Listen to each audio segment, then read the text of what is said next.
Current affairs funda में आप सभी का स्वागत है। मैं हूं आपके साथ अभिषेक शर्मा और आज की इस वीडियो सेशन में हम 20 सितंबर तक के सभी इंपॉर्टेंट करंट अफेयर्स कवर करने वाले हैं। हमेशा की तरह आप इस वीडियो को अंत तक जरूर देखिएगा, आज भी आपको काफ़ी कुछ जानने के लिए मिलेगा।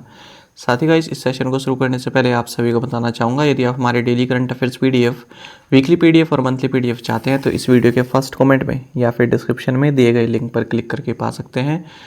और साथ ही आप करंट अफेयर्स फंडा ऐप को भी गूगल प्ले स्टोर से इंस्टॉल कर लीजिए, क्योंकि जो भी हमारा पीडीएफ मटेरियल है जिसमें आपको करंट अफेयर्स के साथ साथ स्ट्रेटेजी के भी प्रोवाइड कराते हैं, ये सभी मटेरियल आपको हमारी करंट अफेयर्स फंडा ऐप पर ही उपलब्ध हो पाएगा।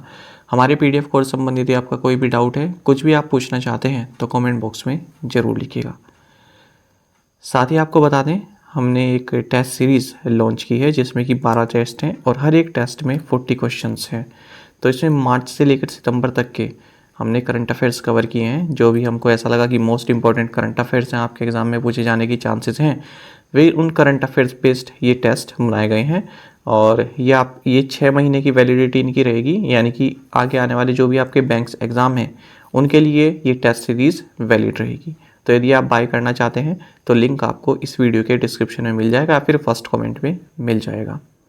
तो चलिए फिर करते हैं शुरुआत इस वीडियो सेशन की। In football, India clinched the SAFF Under-17 Championship title, defeating which country 4-0 in the final? Football में भारत ने फाइनल में किस देश को 4-0 से हराकर SAFF Under-17 चैंपियनशिप खिताब जीता है? ऑप्शंस आपके सामने हैं। सही आंसर ऑप्शन ए रहेगा, नेपाल। तो बात यहाँ पर फुटबॉल की हो रही है और फुटबॉल में भी SAFF Under-17 चैंपियनशिप की। तो इसका 7th एडिशन हाल ही में श्रीलंका में संपन्न हुआ है और फाइनल कोलंबो में हुआ। यहाँ पर भारत ने नेपाल को हराकर ये टाइटल जीत लिया है और भारत ने टाइटल चौथी बार जीता है। और ये जो SAFF Under-17 चैंपियनशिप है, इसका ये 7th एडिशन रहा है। आपको बता दें, 6 टीम्स ने इसमें पार्टिसिपेट किया है, 6 टीम्स ने इसमें पार्टिसिपेट किया है। और भारत के वल्नालापेके गेट, इन्होंने ये most valuable player of the tournament रहे हैं। और बेस्ट गोलकीपर अवार्ड्स ये जीता है साहिल पुनिया ने। द प्रधानमंत्री मत्स्य संपदा योजना completed it's which anniversary on 10 सितंबर 2022? प्रधानमंत्री मत्स्य संपदा योजना ने 10 सितंबर 2022 को अपनी किस वर्षगांठ को पूरा किया है? ऑप्शंस आपके सामने है। सही आंसर ऑप्शन डी रहेगा, सेकंड। तो आपको जानना चाहिए प्रधानमंत्री मत्स्य संपदा योजना PMMSY। आप योजनाओं को इस तरह से भी याद रखा करें, जो इनके एक्रोनिम होते हैं ना, PMMSY, इस तरह से भी पूछ लिया जाता है, जरूरी नहीं कि पूरा नाम ही दिया जाए। तो इसकी 2nd एनिवर्सरी मनाई गई 10 सितंबर 2022 को। आपको जानना चाहिए इस स्कीम का जो मकसद रहा वो ये है कि 2024-25 तक 68 लाख एम्प्लॉयमेंट जनरेट करना। और जो फिशरीज सेक्टर है, इसने इम्प्रूवमेंट भी दिखाई है।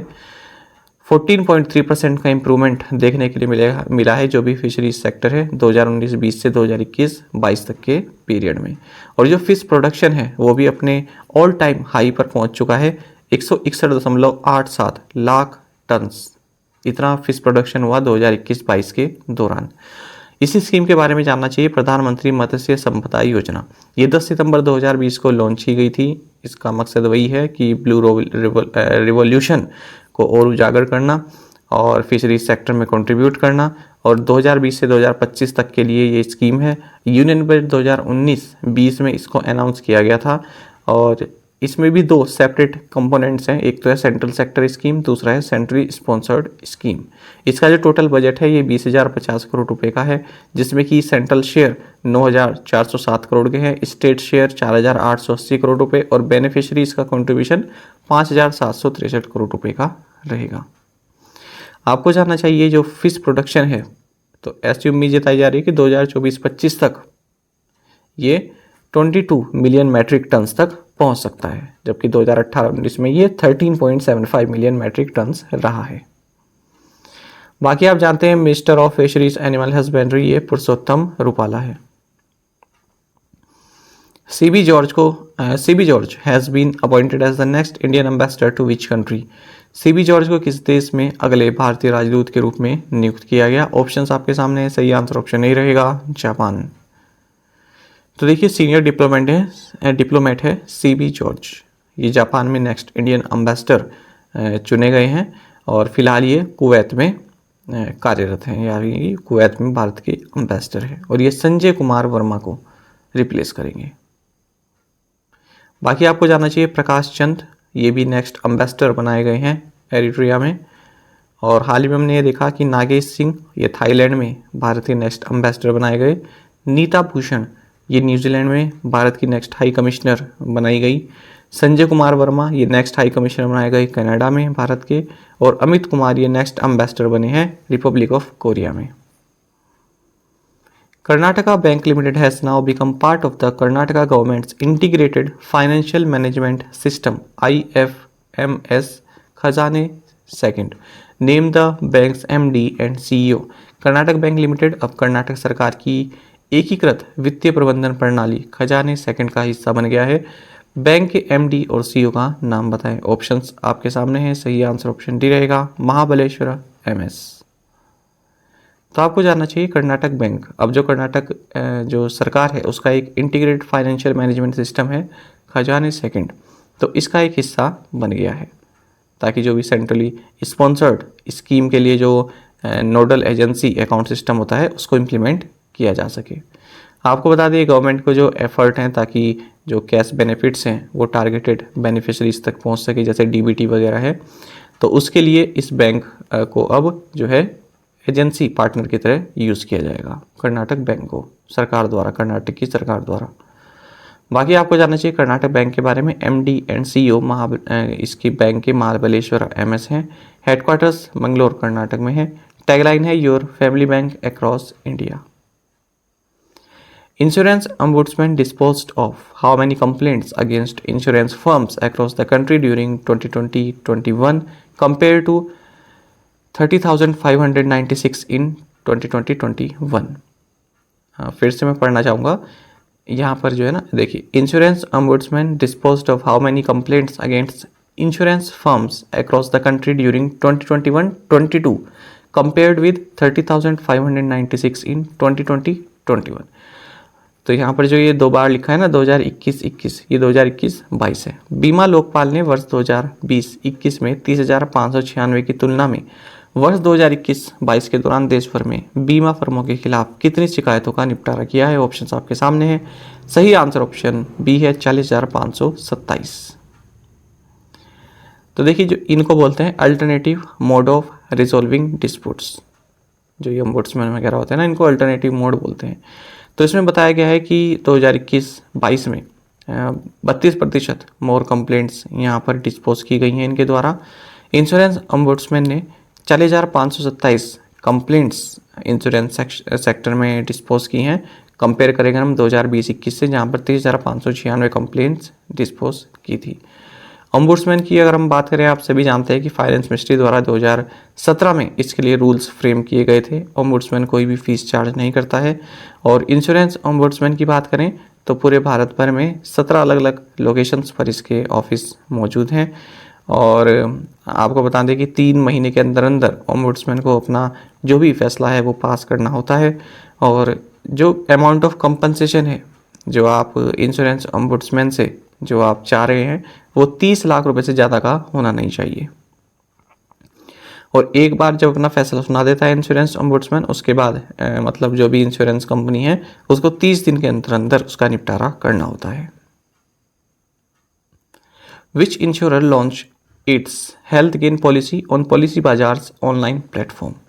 पॉलिसी बाजार के ऑनलाइन प्लेटफॉर्म पर किस बीमाकर्ता ने अपनी हेल्थ गेन पॉलिसी लॉन्च की है। ऑप्शंस आपके सामने हैं, सही आंसर ऑप्शन डी रहेगा Reliance general insurance.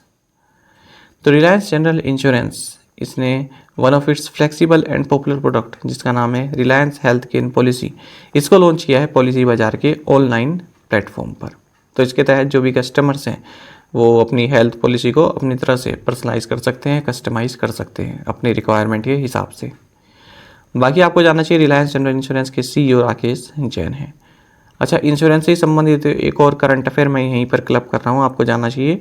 Lord's Mark insurance broking private limited, जो कि लॉर्ड्स मार्क इंडस्ट्रीज़ का इंश्योरेंस डिवीज़न है, तो इसे IRDAI यानी कि insurance regulatory and development authority of India से डायरेक्ट इंश्योरेंस ब्रोकिंग लाइसेंस मिल गया है, ताकि अपना लाइफ और जनरल इंश्योरेंस प्रोडक्ट्स जो है सेल कर सके। तो इसके लिए अपना प्लेटफॉर्म यूज करेगा पॉलिसी किंग।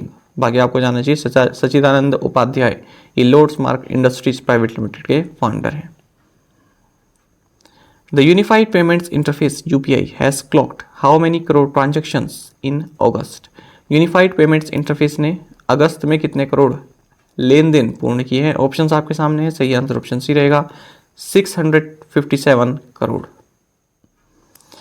तो देखिए जुलाई के महीने में 600 करोड़ से ज़्यादा के ट्रांजैक्शंस हुए थे। वहीं अगर हम अगस्त महीने की बात करें तो यूनिफाइड पेमेंट्स इंटरफेस यानी कि यूपीआई ने 657 करोड़ ट्रांजैक्शंस जो है क्लॉक किए हैं।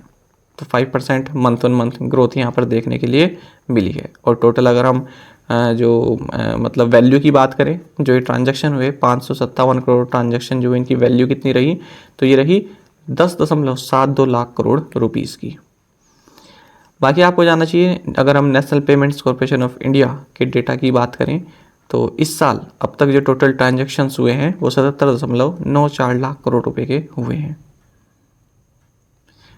How much India's goods export was reported in April to August 2022-23। अप्रैल अगस्त 2022-23 में भारत का माल निर्यात कितना रहा? ऑप्शंस आपके सामने है, सही आंसर ऑप्शन सी रहेगा 33.0 बिलियन यूएस डॉलर। तो देखिए भारत ने यहाँ पर जो मर्चेंडाइज एक्सपोर्ट है अगस्त 2022 में ये 33 बिलियन यूएस डॉलर रिकॉर्ड किया है। लगभग वही सिमिलर लेवल है जो अगस्त 2021 में हमने रिकॉर्ड किया था। अगस्त 2021 में 33.38 बिलियन यूएस डॉलर का मर्चेंडाइज एक्सपोर्ट हमने अचीव किया था। मर्चेंडाइज एक्सपोर्ट का मतलब होता है केवल गुड्स की हम बात कर रहे हैं, जो सामान होता है ना उसकी बात कर रहे हैं, सर्विसेज की बात नहीं कर रहे कि कितनी सर्विसेज हमने एक्सपोर्ट की हैं। केवल गुड्स की, जो टेंजिबल गुड्स होते हैं जिन्हें हम छू सकते हैं, देख सकते हैं, इस तरह के गुड्स की बात कर रहे हैं, उसको कहते हैं मर्चेंडाइज एक्सपोर्ट। तो अगस्त में हमने 33 बिलियन यूएस डॉलर का एक्सपोर्ट इस तरह का किया है। आपको बता दें जो इंडिया का मर्चेंडाइज इंपोर्ट रहा, ऊपर तो हमने एक्सपोर्ट की बात करी 33 बिलियन यूएस डॉलर की, जो हमारा मर्चेंडाइज इंपोर्ट रहा अगस्त 2022 में ये 61.68 बिलियन यूएस डॉलर का रहा है, जो कि 36.78% ज़्यादा है। किससे? अगस्त 2021 के मुकाबले। अगस्त 2021 में 45.09 बिलियन यूएस डॉलर का हमने इंपोर्ट किया था। साथ ही इंडिया का जो मर्चेंडाइज इंपोर्ट रहा अप्रैल से अगस्त 2022 तक ये 317.81 यानी कि 317.81 बिलियन यूएस डॉलर रहा है। और अगर हम सेम पीरियड की बात करें 2021-22 में, ठीक है, तो उससे बढ़ा है, 45.64% बढ़ा है। अच्छा, अगर हम मेजर कमोडिटी ग्रुप्स की बात करें जो हमने एक्सपोर्ट किया अगस्त 2022 में, यह है engineering goods, petroleum products and gems and jewellery. और मेजर कमोडिटी ग्रुप्स इंपोर्ट जो हमने किया अगस्त 2022 में, petroleum, crude and products, electronic goods and coal, coke and briquettes. India's external debt at end March 2022 grew by what percent over 573.7 billion US dollar as at end March 2021। मार्च 2022 के अंत में भारत का विदेशी ऋण मार्च 2021 के अंत में 573.7 बिलियन यूएस डॉलर से कितना प्रतिशत बढ़ा है? ऑप्शंस आपके सामने है, सही आंसर ऑप्शन सी होगा 8.2%। देखिए इस तरह के क्वेश्चंस जो होते हैं वो पूछ ले जाते हैं इस तरह का डेटा, और ये आपको 2-3 बार पढ़ने पड़ेंगे तभी आपको समझ में आएंगे। ऐसे तो कुछ समझने के लिए नहीं है, मतलब एक ही बार में समझ सकते हैं, लेकिन कई बार ऐसा होता है क्वेश्चन की लैंग्वेज थोड़ा उलझा देती है, तो आपको बार बार डिटेल पढ़ना होगा और समझना होगा कि क्या पूछा जा रहा है। तो देखिए जो मिनिस्ट्री ऑफ फाइनेंस के तहत डिपार्टमेंट ऑफ इकोनॉमिक अफेयर्स है, इसमें जो एक्सटर्नल डेट मैनेजमेंट यूनिट है, तो इसने 28th एडिशन लॉन्च किया है, status report on India's external debt 2021-22। इस तरह की एक रिपोर्ट इसने लॉन्च की है। इसने बताया कि मार्च 2022 के एंड तक भारत का जो एक्सटर्नल डेट रहा ये 620.7 बिलियन यूएस डॉलर का रहा है, यानी कि 8.2% बढ़ा है यदि हम मार्च 2021 से इसको कंपेयर करें, क्योंकि मार्च 2021 में 573.7 बिलियन यूएस डॉलर ये रहा था। और अगर हम यदि हम बात करें यूएस डॉलर डिनोमिनेशन में तो 53.2% रहा, और इंडियन रूपी डिनोमिनेटेड डेट की अगर हम बात करें तो 31.2% रहा है।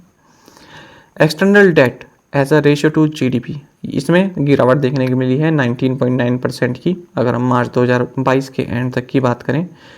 और foreign currency reserves as a ratio to external debt की अगर हम बात करें तो ये भी थोड़ा कम रहा है, 97.8% रहा है मार्च 2022 के एंड तक।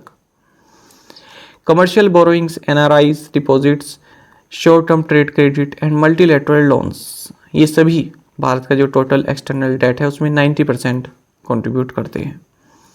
सोवरेन एक्सटर्नल डेट कितना है, 130.7 बिलियन यूएस डॉलर मार्च 2022 तक।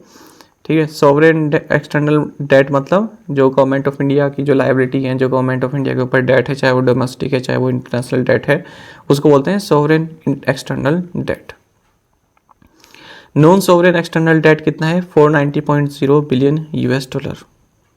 और इंडिया का जो एक्सटर्नल डेट है ये 23rd पोजीशन पर है ग्लोबली, यानी अगर हम सरकारों के ऊपर डेट की बात करें तो उस पोजीशन पर भारत 23rd पोजीशन पर है। Which insurer has launched I select guaranteed future plan, किस बीमाकर्ता ने I select guaranteed future plan launch किया? ऑप्शंस आपके सामने है, सही आंसर ऑप्शन डी रहेगा, कैनरा HSBC लाइफ इंश्योरेंस। तो कैनरा HSBC लाइफ इंश्योरेंस ने आई सिलेक्ट गारंटीड फ्यूचर, ये एक तरह का individual non linked non participating savings and protection life insurance plan है जो उसने अपने डिजिटल प्लेटफॉर्म पर लॉन्च किया है। बाकी आपको जानना चाहिए कैनरा HSBC लाइफ इंश्योरेंस के बारे में, MD and CEO Anuj Mathur हैं, हेडक्वार्टर्स गुड़गांव हरियाणा में है। Which insurer has launched a term insurance plan click to protect super, किस बीमाकर्ता ने term insurance plan click to protect super launch किया? ऑप्शंस आपके सामने, सही आंसर ऑप्शन नहीं रहेगा, HDFC लाइफ। तो HDFC लाइफ ने एक टर्म इंश्योरेंस प्लान लॉन्च किया जिसका नाम है क्लिक टू प्रोटेक्ट सुपर। तो ये क्या है, which enables customization as per protection needs and you only pay for the benefits plan options that you have chosen. तो वही है, कस्टमाइज कर सकते हैं आप इसको। HDFC लाइफ के बारे में अगर हम बात करें तो CEO विभा पाडलकर है, हेडक्वार्टर्स मुंबई महाराष्ट्र में है। Raktdaan Amrit Mahotsav started from 17 September will continue till which date? 17 सितंबर से शुरू हुआ रक्तदान अमृत महोत्सव किस तारीख तक चलेगा? ऑप्शंस आपके सामने है, सही आंसर ऑप्शन ए है, 1 अक्टूबर। तो देखिए, union health minister doctor Mansukh Mandaviya इन्होंने रक्तदान अमृत महोत्सव जो कि एक कंट्री वाइड मेगा ड्राइव है वॉलंटरी ब्लड डोनेशन के लिए, तो ये 17 सितंबर से शुरू हुई 1 अक्टूबर तक चलेगी। नरेंद्र मोदी जी के जो 72वां बर्थडे रहा उसके साथ कोइंसाइड किया, ये मतलब उसी दिन लॉन्च किया गया। 87,000 लोगों ने पहले दिन यहाँ पर ब्लड डोनेट करके वर्ल्ड रिकॉर्ड स्थापित किया है। Who has been appointed as the first director of the Advanced Research Projects Agency for Health ARPAH? Advance research project agency for health के पहले निदेशक के रूप में किसे नियुक्त किया गया? ऑप्शंस आपके सामने है, सही आंसर ऑप्शन डी रहेगा, रेने वेक्टरजीन। तो देखिए, प्रेसिडेंट जो बाइडेन ने अनाउंस किया है कि डॉक्टर रेने वेक्टरजीन ये फर्स्ट डायरेक्टर रहेंगी advance research projects agency for health यानी कि ARPAH। ये एक नई एजेंसी है जो कि बायोमेडिकल इनोवेशन को जो है और विस्तार करने के लिए अमेरिका में लॉन्च की गई है। तो आपको बता दें, मार्च 2022 में जो प्रेसिडेंट बाइडेन है इन्होंने इसको इस्टेब्लिश किया था, ARPAH। तो यहाँ पर जो हेल्थ रिसर्च और इनोवेशन है इस सेक्टर को और बढ़ाना चाहते हैं president. Which company has appointed BP Kanungo and Kaushik Dutta on its board? किस कंपनी ने BP कानूंगो और कौशिक दत्ता को अपने बोर्ड में नियुक्त किया है? ऑप्शंस आपके सामने है, सही आंसर ऑप्शन भी रहेगा, भारत पे। तो देखिए, भारत पे का जो बोर्ड है इसने 2 इंडिपेंडेंट डायरेक्टर्स को अपने बोर्ड में शामिल किया है। एक तो है BP कानूंगो, आप सभी इनका नाम सुना होगा, RBI के डिप्टी गवर्नर है। दूसरा है कौशिक दत्ता, ये current chairman and independent director है जोमेटो में। बाकी अगर हम पूरे बोर्ड ऑफ डायरेक्टर्स की बात करें तो अब इसमें 2 एग्जीक्यूटिव डायरेक्टर्स हैं, शाश्वत नगरानी फाउंडर और सोहेल समीर CEO हैं। 5 एग्जीक्यूटिव नॉन डायरेक्टर्स भी इसमें शामिल हैं और रजनीश कुमार भी हैं, former chairman of state bank of India, ये भी इसमें शामिल हैं। Who will head the panel set up by the Finance Ministry to look into issues being faced by venture capital and private equity investors? उद्यम पूंजी यानी कि VC and निजी इक्विटी यानी कि पीई निवेशकों के सामने आने वाले मुद्दों को देखने के लिए वित्त मंत्रालय द्वारा गठित पैनल का नेतृत्व कौन करेगा? ऑप्शन आपके सामने है, सही आंसर ऑप्शन सी रहेगा, एम दामोदरन। तो फाइनेंस मिनिस्ट्री ने एक हाई लेवल पैनल सेटअप किया है और ये जो पैनल है इसकी अध्यक्षता करेंगे former SEBI chairman M Damodaran. तो किस बारे में देखेंगे? जो वेंचर कैपिटल है और प्राइवेट इक्विटी इन्वेस्टर्स हैं तो ये क्या इश्यूज फेस कर रहे हैं उसको देखने के लिए पैनल बनाया गया है। तो 6 मेंबर कमेटी है और ये भी सजेस्ट करेगी क्या स्टेप्स हमें लेने चाहिए ताकि जो वेंचर कैपिटलिस्ट है और जो प्राइवेट इक्विटी इन्वेस्टर्स हैं ये ज़्यादा से ज़्यादा इन्वेस्टमेंट कर सकें। इसमें अदर मेंबर्स भी हैं जैसे जी महालिंगम है और डीपी नागेंद्र कुमार हैं, आशीष वर्मा हैं, पूनम गुप्ता हैं, पीआर आचार्य हैं, ठीक है। तो ये सभी इसमें शामिल हैं। Will power is authored by which former Indian women's hockey coach? Will power किस पूर्व भारतीय महिला हॉकी कोच द्वारा लिखी गई है? ऑप्शन आपके सामने है, सही आंसर ऑप्शन ए रहेगा, शॉर्ट मैरीन। तो देखिए former Indian women's hockey coach हैं शॉर्ट मैरीन, ये नीदरलैंड के हैं, डच हैं। तो ये अब ऑथर बन गए हैं, इन्होंने इनकी बुक आई है विल पावर नाम से इनकी बुक आई है। तो जो विमेन हॉकी टीम रही तो उसकी जो इंस्पायरिंग स्टोरी है किस तरह से वो जीरो से हीरो बन गई तो उसके बारे में इसमें बताया गया है। आप सभी जानते हैं 2020 टोक्यो ओलंपिक्स में 4th पोजीशन पर रही हैं तो उसी बारे में यहाँ पर बताया गया और ये बुक हार्पर कॉलिंस इंडिया द्वारा पब्लिश की गई है। Which bank has launched end-to-end digitalization of Kisan Credit Card product for farmers as part of its flagship digital transformation project संभव?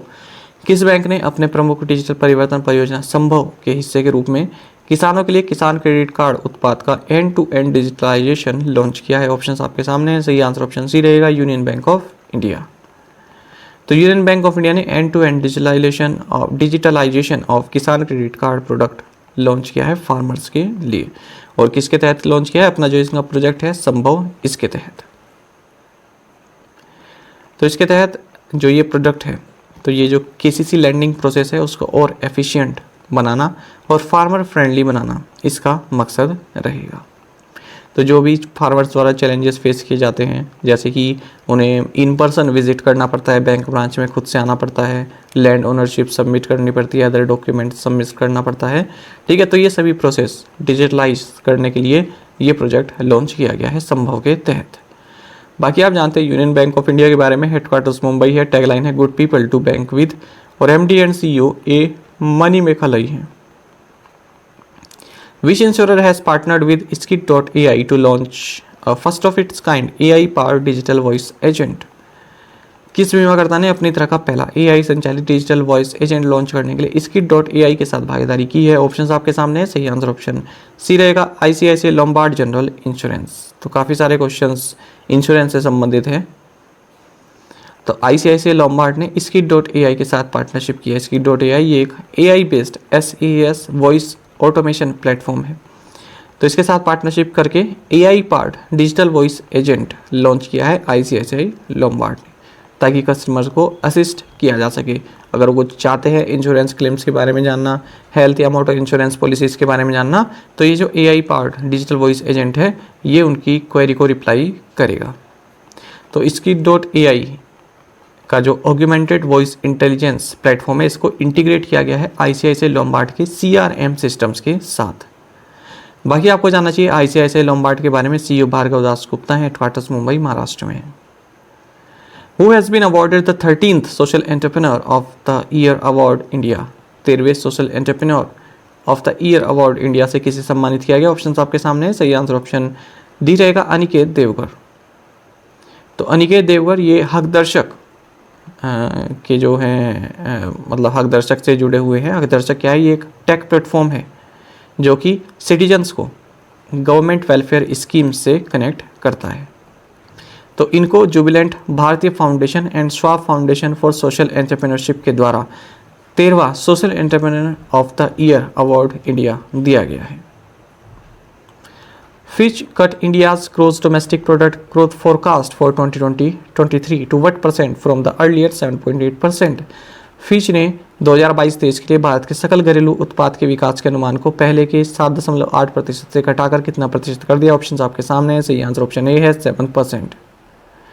तो आपको जानना चाहिए ग्लोबल रेटिंग एजेंसी फिच, इसने इंडिया की जो ग्रोथ डोमेस्टिक प्रोडक्ट फोरकास्ट है, जीडीपी फोरकास्ट है 2022-23 के लिए, इसको 7% कर दिया है, पहले 7.8% बताया था।